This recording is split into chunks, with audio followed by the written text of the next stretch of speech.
Hi everyone, this is Will, the heart of Mak Tok. Let's make some Mapo tofu today.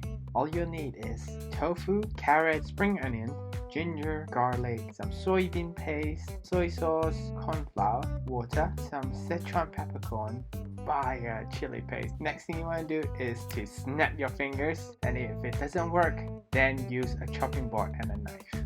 So add some oil into your pan.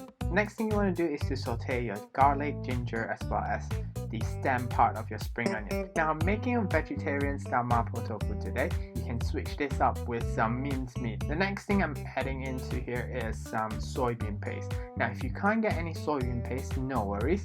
Just add an extra tablespoon or two of soy sauce.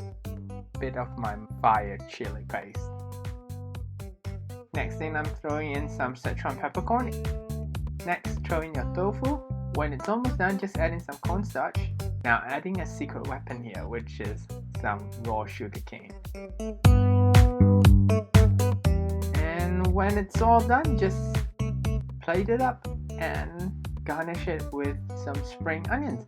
This dish is awesome with a bowl of warm rice or even crusty bread, trust me. If you have some butter over your crusty bread and then just dip it into the sauce, yum.